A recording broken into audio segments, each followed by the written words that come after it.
इत्याख्यः सुवस्थाने अस्मिन् स्थाने क्षत्रपाल मन्दिरपरिसरे यज्ञमण्डपे देवब्राह्मणानां सन्निरोधमाने षष्ठी संवत्सराणां मध्ये एकोनास्ति चतुर्दशपर्वते विक्रमवर्षेवोत्तावतारे नन्दां संवत्सरे दक्षिणायने हिमायाम् एवं ग्रहगणो विशेषणविशिष्टायाम् अस्यां शुभपुण्यतिथौ यजमानाः।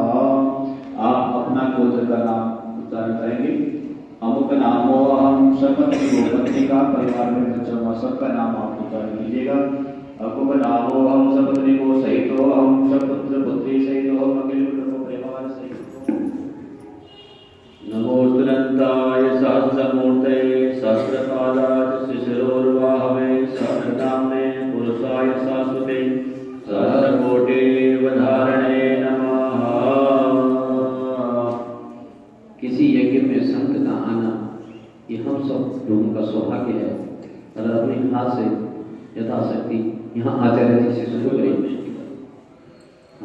ब्रह्मण्यदेवाय गो ब्राह्मणेनाय च जुगस्तादुषेमतः सुरचोभे नावः शब्दज्ञा उपमास्य विष्टाः सतश्च योनिमसतश्च विवाहः सुपासहस्ताय यशासनाय जलाधिनाथाय नमो नमस्ते पाशपाणि नमस्तुभ्यं परिवृतं जीवनाय कौयाकर्मसम्पन्नं तावत्त्वं सुस्थिरो भवः।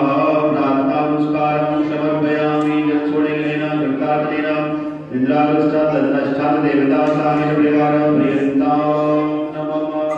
जो धान्य वहाँ पे है आया हुआ है थोड़ा थोड़ा सब हाथ में लेकर के मूर्ति के ऊपर थोड़ा छोड़ेंगे और फिर वहां से इधर आते रहिए।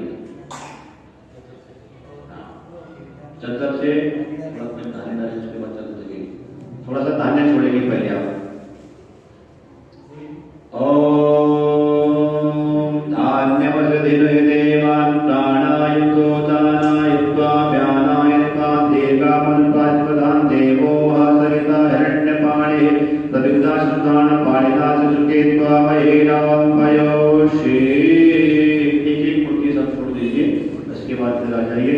तो चद्दर से ऊपर से चद्दर निकाल करके भगवान नित्यं तीर्थात् माता दुकान्धा अर्धमासुधारित्यायानं चार्याभिषेचतो त्वमेव सत्या सावित्री त्वं देवी जननी वराद्वैतद्धार्ते विश्वं त्वैतत्सृजते जगत्त्वैतत्पालते देवी त्वमस्यन्ते सर्वदा विश्लिष्टौ शिष्टरूपात्मं स्थितरूपाय पालने तथा संघट्टरूपान्ते शस्तोषि जगन्मये महाविद्या महामाया महामैरा महास्मृति महामोहा च भवति महादेवी महातुरे प्रकृतिस्त्वं सर्वस्य गुणत्रय विभावने कालरात्रे महारात्रे घोरात्रिदारुणं त्वं श्री त्वमीश्वरी त्वमरिष्टं बुद्धिर्बुद्धलक्षणा लज्जा पुष्टिता तुष्टि त्वं शान्ति क्षान्तिरेतो दुराधर्षावसुरो मधुकैटभो प्रभो दञ्च जगत्स्वामी नेता मच्चुलो रघु कोदस्य कृता मे तु हन्तु मे तु महासुरो मुनिचन्द्रपाल भगवान की जय।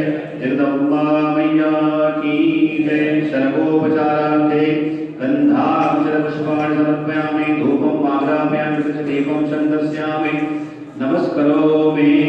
हाथ जोड़ के प्रार्थना करेंगे। यम यम यम यक्षरूपं तत्सदिशिवदनं भूमिकम्पायमानं सं सं संधारमूर्तिं शिरमुकुटजटा शेखरं चन्द्रबिम्बं दं दं दं रेखायां विकृतकमुखं चोर्दोरेखा कपालं पं पं पं पापनासं प्रतिपदुपतिं चित्रपालं नमामि। प्रार्थना नमस्कारं समर्पयामि। बोले चंद्रपाल भगवान की। सब लोग जो है भगवान चंद्रपाल को मत्था टेक करके सब लोग इधर आ जाइए।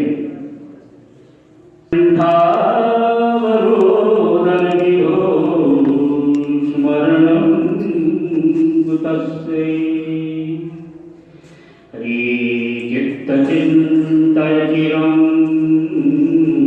चरणो मुरारे पारं गमिष्यति यतो भवसागरस्य पुत्रापरत्रवितरे नैके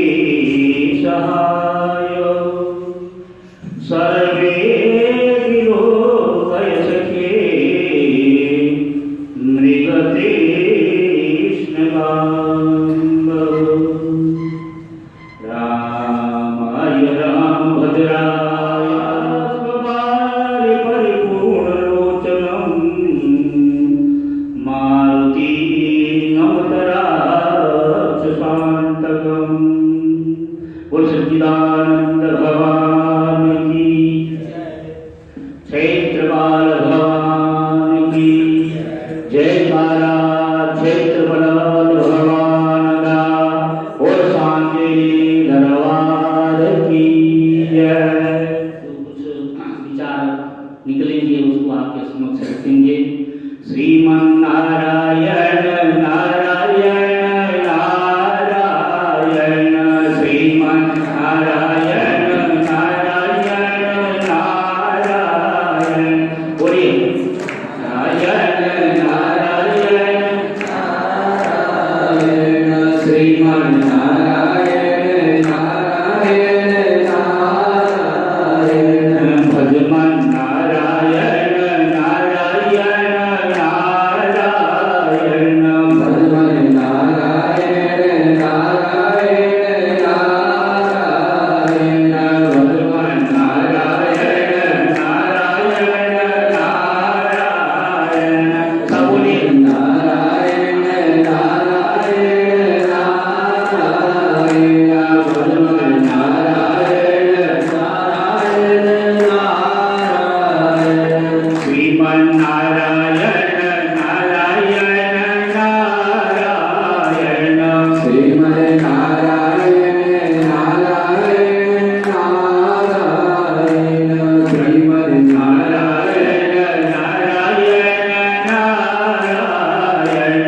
श्रीमन्नारायण नारायण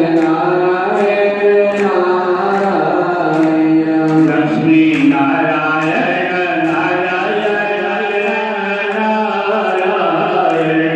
बद्री नारायण नारायण नारायण, बद्री नारायण नारायण नारायण, बद्री नारायण नारायण नारायण, सद्गुरु नारायण नारायण नारायण,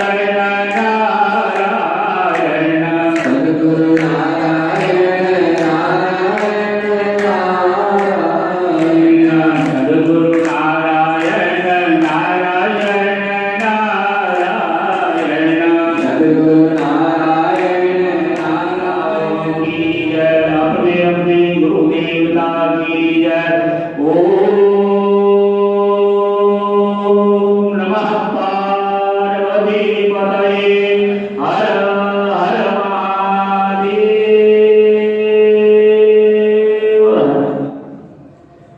उपस्थित उदासीन संप्रदाय के जिस प्रकार से आपका विग्रह श्री विग्रह सामने दर्शन हो रहा है आप सब लोगों को, उतः गतः आसनं यस्य वासनाम् आसनां च एतादृशः यः स्वरूपः अस्ति तादृशं स्वरूपं भवतां समक्षं सर्वेषां समक्षं विद्यते। तस्य उसको कहते हैं उदासीन। ऊपर उठ गया है, आसन नहीं है, अर्थात सांसारिक भाव से जो ऊपर उठता है, जिसकी भावना ऊपर उठ चुकी है, या उतः उपरिगतः यत्र स्थितः देवाः या परमाशक्ति विद्यते तस्य समीपे यस्य आसनम् अस्ति विद्यते स उदासीनः। कार्यकारी उसको कहते उदासीन। उतः उपरिगतः आसनम, आसन जिसका अर्थात भगवान के समीप में बैठा हुआ है उसका नाम है उदासीन। तो ऐसे उदासीन संप्रदाय के जो संपादक हैं उनके अनुयायी हैं भगवान श्री चंद्राचार्य जी के शिष्यों के मंडली के अंतर्गत आता है, जो भगवान आपके यहीं पर जो है इसी पंजाब में ही उनका जन्म हुआ है। गुरु नानक देव जी के पुत्र थे हुए, उन्होंने इतना तप किया, तो उसी प्रकार का श्री विग्रह भी आपका है, तपस्वी स्वरूप है। ऐसे सुनाम धन्य, जो नाम तो मेरे को मालूम नहीं है, कुंभदास जी महाराज, और मेरे बाएं भाग में बैठे हुए आचार्य श्री गुरु प्रसाद जी, गुरु प्रसाद सेमवाल जी हैं। गुरु भूकार, तो भूकार क्या है? गुरु शब्द क्या है? सबके ऊपर भारी, गुरु का मतलब होता है भारी। ऐसा तत्व जो सबके ऊपर भारी हो, अर्थात किस प्रकार से भारी? वजन से भी, ज्ञान के रूप में जो भारी, वो गुरु तत्व। तो ऐसे गुरु प्रसाद जी हमारे इस आचार्य, इस यज्ञ के जो है कर्ता धर्ता आप ही हैं। आचार्य का मतलब होता है आचरणोति शास्त्राणि स्वयं आचरते तथा, जो शास्त्रों के सार को चुनौती में उठाता है, अर्थात वहां से जो है उनके सार को ग्रहण करता है, लोगों को बताता है, स्वयं आचरण से तथा, और अपने जीवन में भी जो उसको उतारता है वही आचार्य। तो इस प्रकार से जो है आपका बहुत शास्त्रों में गहरी बैठ है। और ये जो कार्यक्रम हो रहा है, इसके आप एक स्पेशलिस्ट हैं, प्राण प्रतिष्ठा। प्राण प्रतिष्ठा के बारे में आपको बहुत ही अच्छा नॉलेज है। प्राण प्रतिष्ठा का तात्पर्य होता क्या है? प्राण की प्रतिष्ठा करना। आचार्य जी आपको बता रहे थे कि इस प्रकार से एक बालक जो है, बालक का गर्भ में जो है निर्माण होता है, एक जीव का जैसे निर्माण होता है, ठीक उसी प्रकार, क्योंकि कहा गया है कि संसार में ईशावास्य विदम सर्वम यत्किंचित जगत्याम जगत् केन तेन पुंजीथ माकृष्टस्य धनः। परमात्मा इतने नजदीक हैं हमारे, परमात्मा हमारे इतने समीप हैं, संसार के इतने समीप और कुछ नहीं हो सकता। जीव के समीप में बैठा हुआ परमात्मा समीप से समीप है और दूर से भी दूर है। जैसी हमारी आंख की जो विकिरण है तो हमारे पास, लेकिन हम देख पाते हैं उस रिटेना को, हम देख नहीं पाते जो हमारे, क्योंकि हमारे बिल्कुल समीप है। इसी प्रकार से परमात्मा भी हमारे बिल्कुल समीप है, समीप में बैठी है। और इस संसार में वो जो ओतप्रोत है, यत्किंचित जगत्याम जगत्, कोई ऐसा जो है हरिव्यापक सर्वत्र समाना, तुलसीदास जी कहते हैं, हरिव्यापक सर्वत्र समाना, प्रेम के प्रकट हो ही लगा, उसके लिए एक प्रेमी की आवश्यकता है, उसके लिए एक वात्सल्य की आवश्यकता है, उसके लिए एक भक्त की आवश्यकता है।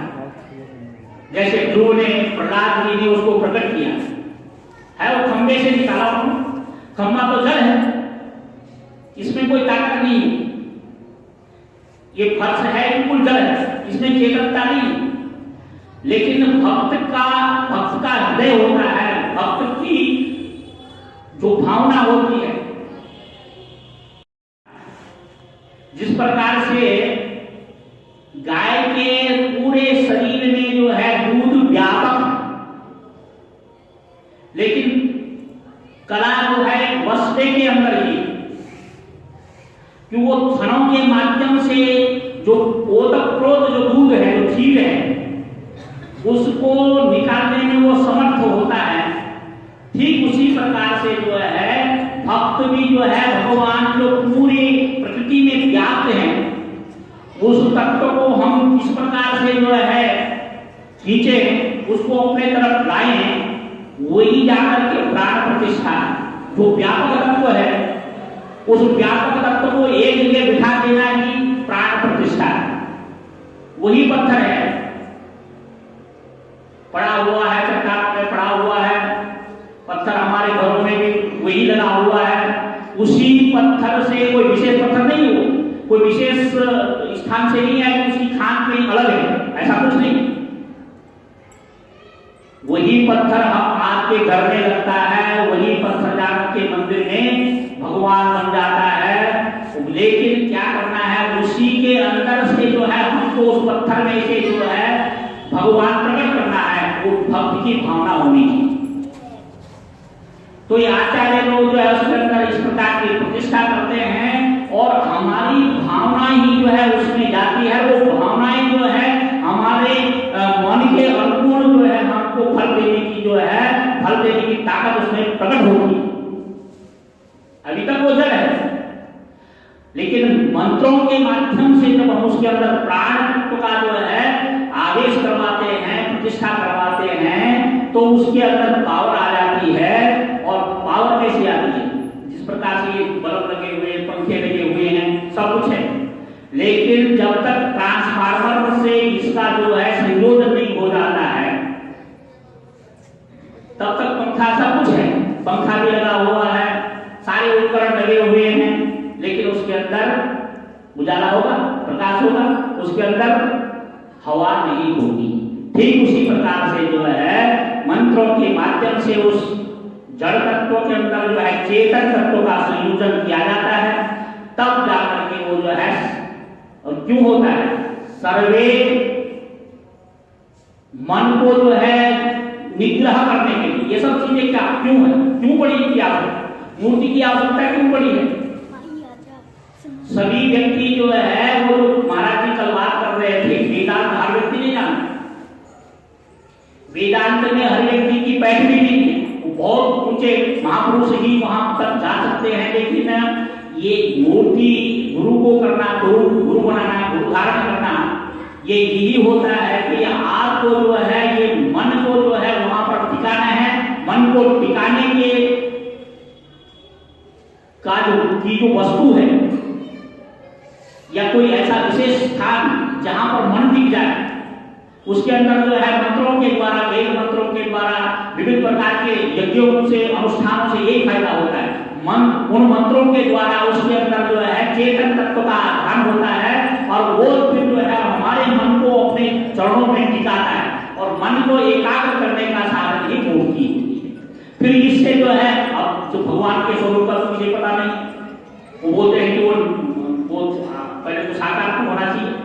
साकार मूर्ति जब आपके सामने होगी कि भगवान का स्वरूप कैसा है, राम का स्वरूप कैसा है, कृष्ण का स्वरूप कैसा है, क्षेत्रपाल महाराज का स्वरूप कैसा है, भगवती का स्वरूप कैसा है, जब आप उस विग्रह को देखेंगे जो साकार आपके सामने है, तभी जाकर के आप निराकार की ओर जा सकते हैं। ऊपर की जो अवस्था है वो हर व्यक्ति उसको नहीं पकड़ सकता है। तो सामान्य लोगों के लिए जो है, सामान्य लोगों के कल्याण के लिए जो है इस प्रकार की मूर्तियों की जो है आवश्यकता होती है, मंदिरों की आवश्यकता होती है, तब जाकर के जो है वो अपना बेड़ा पार करता है, अपना कल्याण करता है। तो इस प्रकार से जो है आप सब लोग बड़े भाग्यशाली हैं, सौभाग्यशाली हैं। देखिए जीवन में जो है दो चीज बड़ा महत्वपूर्ण होता है, जो आप बता रहे थे, आपके लिए कह रहे थे क्षण और कण। क्षण का तात्पर्य होता है समय से, काल से। काल ने सबको पकड़ रखा है, हमको सबको जो है काल ने पकड़ रखा था। कभी हम इतने छोटे थे और इतने बड़े हुए हैं, ये काल की ही विशेषता है। तो काल, समय और क्षण, कण, कण का मतलब होता है द्रव्य अर्थात पैसा। आज के युग में दोनों का बहुत बड़ा महत्व है। वो जो धन जो है, धन सब बहुत लोगों के पास है, धन बहुत लोगों के पास में बड़े बड़े घराटे बड़े हुए हैं, उनको ये पता नहीं कि हमारे पास कितना पैसा। मुनियों को जो है कई कई मुनि लगे हुए हैं उसके हिसाब किताब के लिए, लेकिन ऐसे धन का क्या करना है? धन की सार्थकता तो उसी में है जो दान में आ जाए, दान के काम आ जाए। क्षण की उपयोगिता यही है जिसके लिए हमको ये शरीर मिला।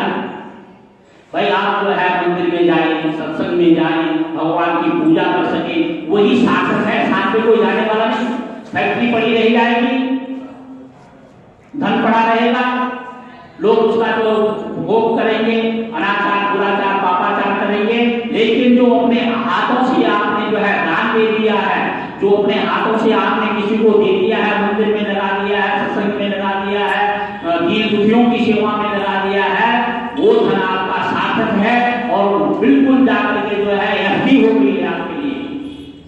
ऐसी मनी बन गई है कि जब जो है हम जाना तो है, यहाँ से जाना ही है, स्थायी रूप से कोई नहीं है, जब यहाँ से चले जाएंगे तो आपने देखा होगा कि एक बच्चा जो है जन्म दो सभी लेते, एक जो है रोड पर जन्म लेता है, रोडपति बन जाता है, और एक बच्चा जो है करोड़पति व्यक्ति के यहाँ जो है जन्म लेता है। क्या उसने कोई हल चलाया है, फैक्ट्री चलाई थी इससे पहले? कोई फैक्ट्री उसने नहीं चलाई, और उसने भी वो जो एक व्यक्ति जो है सड़क पर जो है जन्म लेता है, उसके नाम पर अरबों रुपया का जो है स्टोर हो रखा है, आप आओ और साइन करो जितना चाहो ले लो, लेकिन एक व्यक्ति जो है खाने के लिए ला दे। तो ऐसी स्थिति क्यों है? एक समय जन्म लिया, समय उसका बिल्कुल एक ही है, उसी समय जो है एक ये क्या है? पूर्व जन्मों का किया हुआ जो हमारा कर्म धर्म है वही हमारे साथ आता है और आगे आगे वो चलता है। वो हमारे लिए पहले व्यवस्था हो गई है, क्योंकि हमने उसको दिया है, वो पहले स्टोर कर रखा है, वो चला गया है, और बाद में जाते हैं हम बोलते नहीं, वो जन्म बाद में लेता, उसका भाग्य पहले ही लिखा जाता है। तो वो यही है, क्योंकि हम पुनर्जन्म में विश्वास रखते हैं। तो आप बहुत ही भाग्यशाली है, आपका धन लगा हुआ है, आपका मन लगा हुआ है, तन मन धन से आप लोग जो है सेवा कर रहे हैं, ये अवसर बार बार नहीं मिलता, इसलिए जो है आपका क्षण भी जो है सार्थक हो रहा है और आपका कण भी सार्थक हो रहा है, और इस शरीर से जो आप सेवा कर रहे हैं ये बहुत ही कीमती है और बहुत ही मूल्यवान है। आप कटारिया जी है, इतना ध्यान रखते हैं ब्राह्मणों का, गोल्डी जी है, जिनके असली ब्राह्मण लोग जो है भोजन पा रहे हैं, ये बहुत बड़ा अन्नदान जो है बहुत बड़ा दान होता है। जो व्यक्ति एक बार मुंह के अंदर एक ग्लास पानी डाल देता है, जीवन भर कभी नहीं भूलेगा उसको, उसके घर को भी कभी नहीं भूलेगा, और उसके लिए जो है आशीर्वाद निकलता है। तो कहने का तात्पर्य ये है कि ऐसा जीवन में ये जो क्षण है, ये क्षण मिलना जो है बड़ा, लोग बहुत सारे हैं मोगा के क्या धर्मकोट के अंदर कम लोग थोड़ी हैं, लेकिन आप लोगों को माध्यम बनाया, आप लोगों को ही माध्यम बनाया है, आप लोगों को भगवान ने श्रेय देना था, पैसा तो सब लोगों के पास है। मैं इसीलिए बोलता हूँ आप लोग धन्यवाद के पात्र हैं, जो इस प्रकार से जो है अपने धन का सदुपयोग कर रहे हैं, अपने मन का सदुपयोग कर रहे हैं और अपने समय का सदुपयोग कर रहे हैं। मैं भगवान से प्रार्थना करता हूँ कि आपकी भावना जो है इसी प्रकार से बनी रहे, आप जो है धर्म की सेवा करते रहेंगे। इसका नाम तो धर्मकोट है, धर्मकोट, धर्म का कोट शब्द पे जो है कई अर्थ है। धर्म का कोट का मतलब होता है एक आवरण, जिसने धर्म का आवरण पहना हुआ है वो व्यक्ति कभी धोखा नहीं खाता जीवन के अंदर। जिसने धर्म को धारण कर रखा है, कोट का मतलब होता है धर्म को जिसने धारण कर रखा है, जिसके जीवन में धर्म है, वो व्यक्ति कभी जो है उसकी कोई हार नहीं होती है, वो कभी जो है धोखा नहीं खा सकता है संसार में। ठीक है, धन जो है आता है चला जाता है ना, लेकिन जो है उसका मन कभी जो है गलत भावनाओं के अंदर गलत रास्ते नहीं जाए, उसका मन हमेशा ही जो है कल्याणकारी रास्ताओं के अंदर उधर जाएगा। तो इन्हीं शब्दों के साथ मैं अपनी वाणी को विराम देता हूँ। ओम शांति शांति शांति। इसी तरह से अब मेरा जैसा जीवन है उसके अनुकूल मैं तो भगवान भोलेनाथ और काशी के तपस्वी भगवान भोलेनाथ में वृद्धि यानी कि अपने भाव प्रकट कर सकता हूँ। तो इसी तरह ये तो बिल्कुल 100% सही बात है, जिस प्राणी का जैसा जीवन और चरित्र होगा वैसे ही उसका व्याख्यान होगा।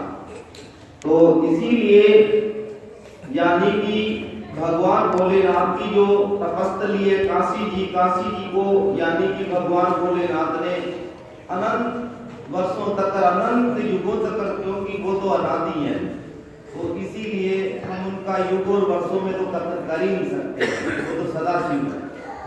तो इसीलिए यानी कि सही मायने में तो विद्या ददाति विनयम, जिसको पूर्ण विद्या आ जाती है उसके अंदर पूर्ण रूप से विनम्रता है, विनम्रता का आभूषण सर्वश्रेष्ठ है। तो इसीलिए तो भगवान भोलेनाथ जो इतने तपस्वी हैं, तो भगवान भोलेनाथ काशी में तपस्या करते हैं और वहाँ त्रिवेणी गंगा बहती है पास में। तो जब भी स्नान करते, स्नान करके भगवान भोलेनाथ भस्म रमाते हैं। भस्म कौन सी? जहाँ यानी कि पार्थिव शरीर या मनुष्य को यानी कि अंतःकरण को भस्म कर दिया जाता है चिता पर लिटा करके, और जो यानी कि तो वो भगवान भोलेनाथ गंगा स्नान करके और भस्मी चौपड़ते हैं पूरे शरीर में। जहाँ यानी कि मनुष्य जब करके राख हो जाता है, उसी राख को भगवान भोलेनाथ अपने शरीर में चौपड़ते हैं, पूरे शरीर बदन में। तो इसीलिए जो माता पार्वती है वो उनकी सेवा में तत्पर रहती है कि मेरे प्रभु को कोई किसी प्रकार का कोई उनके ध्यान समाधि में कोई हानि ना पहुंचाए। तो इसीलिए माँ जगदम्बा और माँ भवानी भोलेनाथ की सेवा में हमेशा ही तत्पर रहती है। तो इसीलिए जब भी भगवान भोलेनाथ गंगा स्नान करते हैं और गंगा स्नान करने के बाद चिताभस्म का यानी कि लेपन करते हैं, पूरे शरीर में आवरण करते हैं, और माता भवानी और माता देवी यानी कि माता पार्वती को बड़ा आश्चर्य होता है कि हे भोलेनाथ, आप तो जिसकी ओर दृष्टि मात्र करते बाहर तो जैसे वो आपने दुनिया का वैभव और राज बख्श दिया है, और आप ये मुद्दे की कंदी पत्ती राख जो करते हैं, अब आदमी मरता है उसका मलमूत्र भी अंदर ही लेता है तो वो भी चिता में होगा।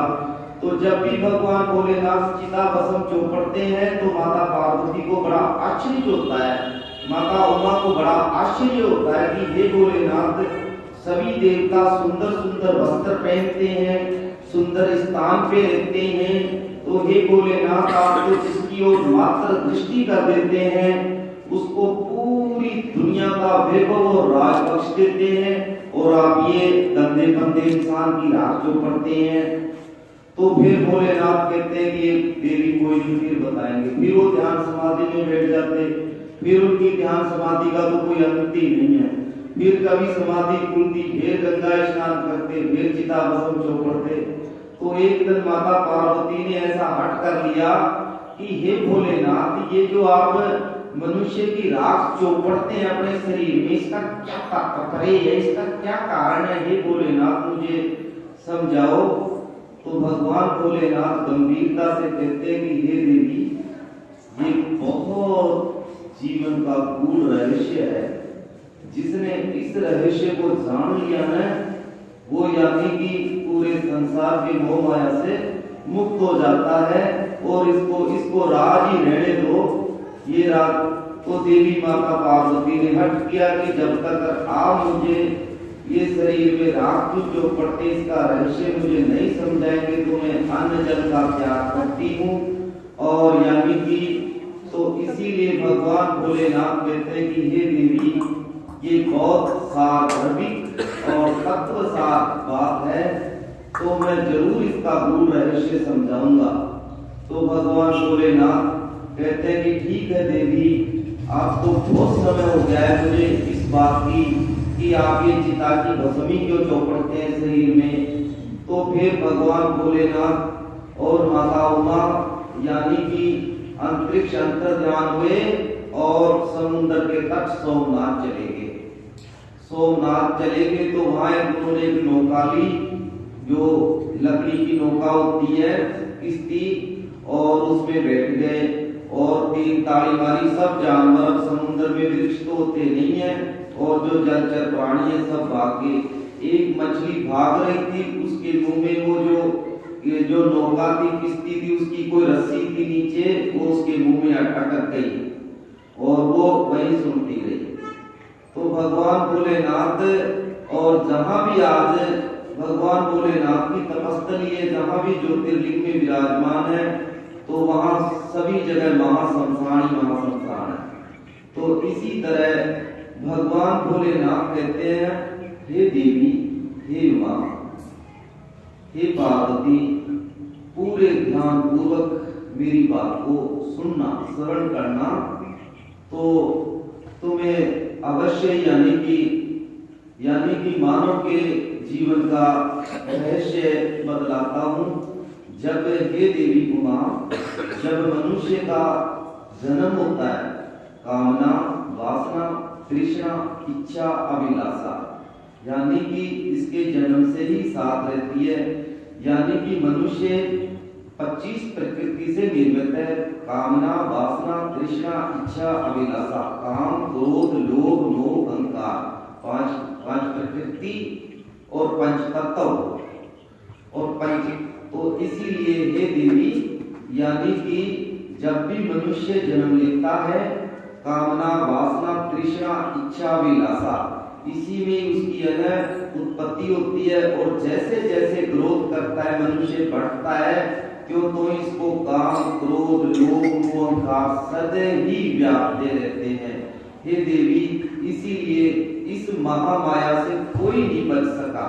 तो इसीलिए कामना, वासना, तृष्णा, इच्छा, अभिलाषा, इसमें मनुष्य का जन्म होता है और जैसे जैसे ग्रोथ करता है, उन्नति करता है, क्यों तो इसको काम, क्रोध, लोभ, मोह, अहंकार सदैव व्यापते रहते हैं।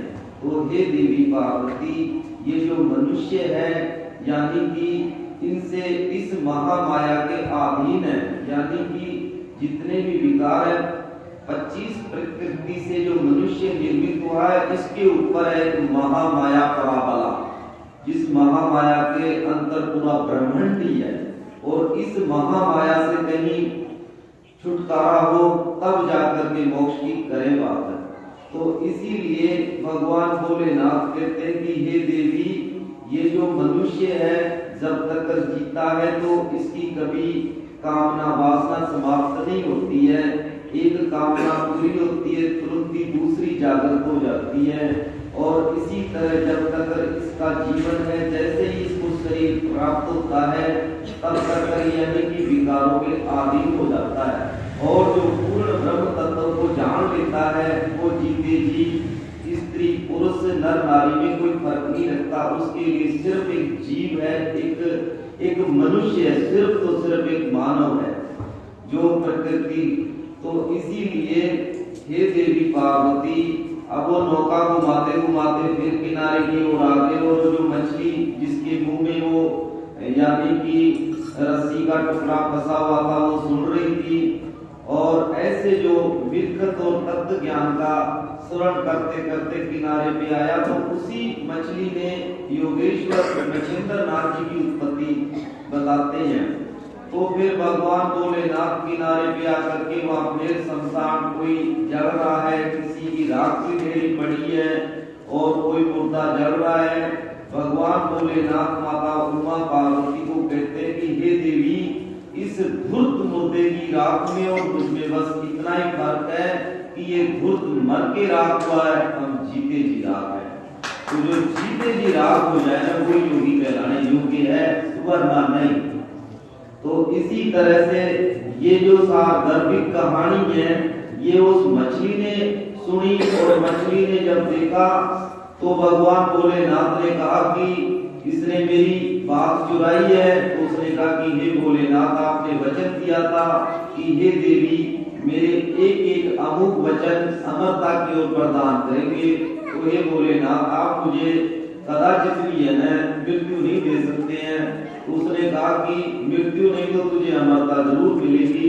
तो इसी तरह यानी कि मच्छी से उत्पन्न हुए योगेश्वर भगवान मच्छिंद्र नाथ जी की कहते हैं कि शिक्षा, दीक्षा और पावना स्वयं भगवान भोलेनाथ और माता पार्वती ने की थी, और उसके बाद वो तपस्या में तल्लीन हो गए थे।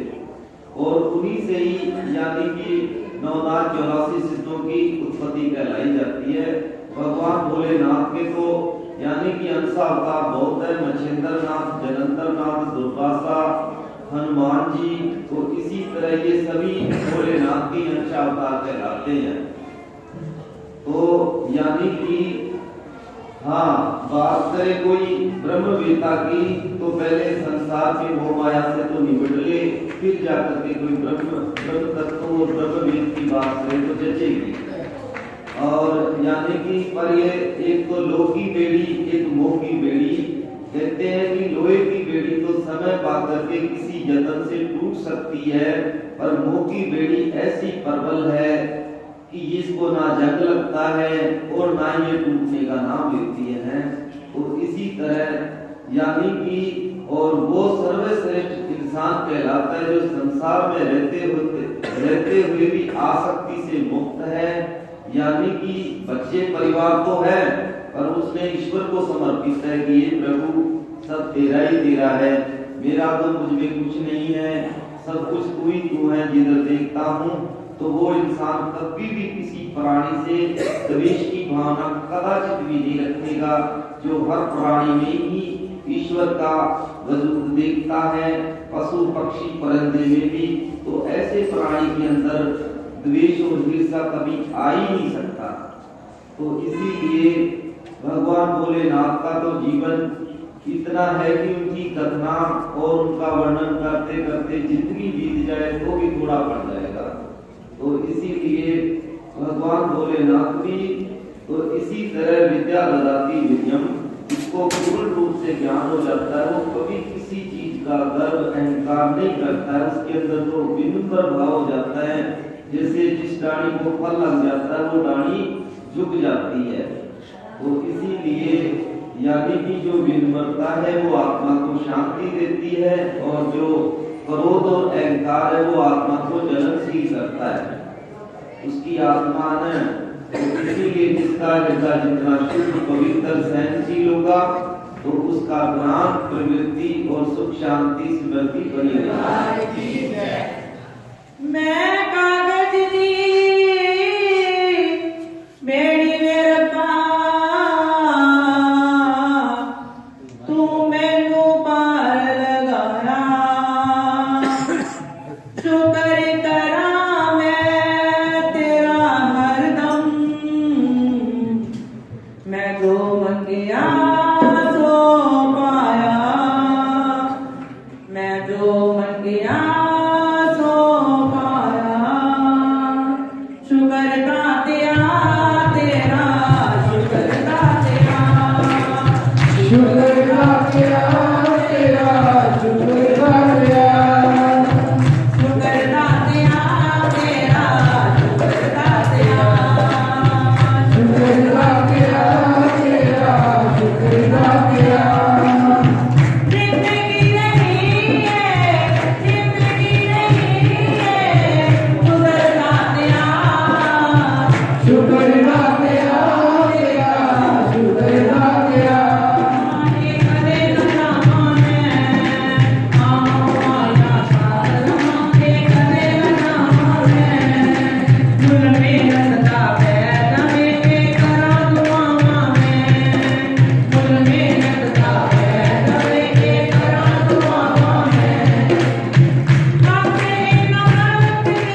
ਸਾਡੀ ਇੰਨੀ ਵੀ ਔਕਾਤ ਨਹੀਂ ਸੀ। ਸਬਰਾਂ ਦਾ ਫਲ ਸਾਡੇ ਪੈ ਗਿਆ ਬੱਲੇ ਆ। ਸਾਰਿਆਂ ਨੇ ਕੀ ਕਹਿਣਾ, ਉਹ ਬਾਬਾ ਖੇਤਰ ਪਾਲ ਤੇ ਨਹੀਂ ਬੱਲੇ ਬੱਲੇ ਆ, ਖੇਤਰ ਪਾਲ ਤੇ ਨਹੀਂ ਬੱਲੇ ਬੱਲੇ ਆ, ਬਾਬਾ ਖੇਤਰ ਪਾਲ ਤੇ ਨਹੀਂ ਬੱਲੇ ਬੱਲੇ ਆ, ਬਾਬਾ ਖੇਤਰ ਪਾਲ ਤੇ ਨਹੀਂ ਬੱਲੇ ਬੱਲੇ ਆ।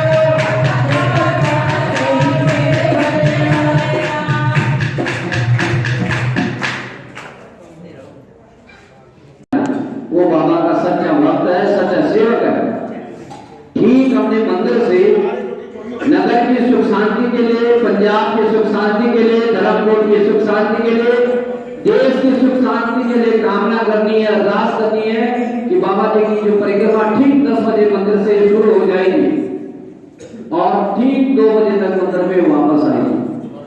उसके बाद अटूट लंगर सारे शहर में भी होगा जगह जगह, और मंदिर में संस्था की तरफ से आप सब लोगों के सहयोग की तरफ से लंगर यहाँ अटूट सभी को प्रसाद मिलेगा।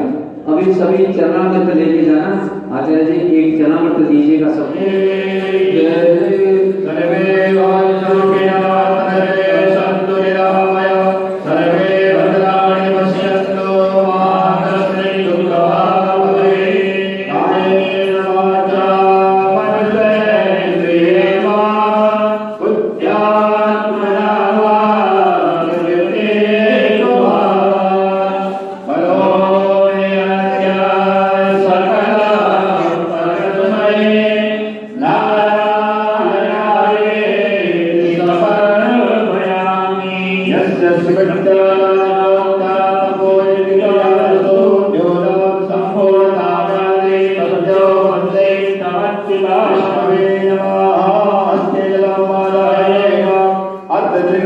तो शाम गया पूजना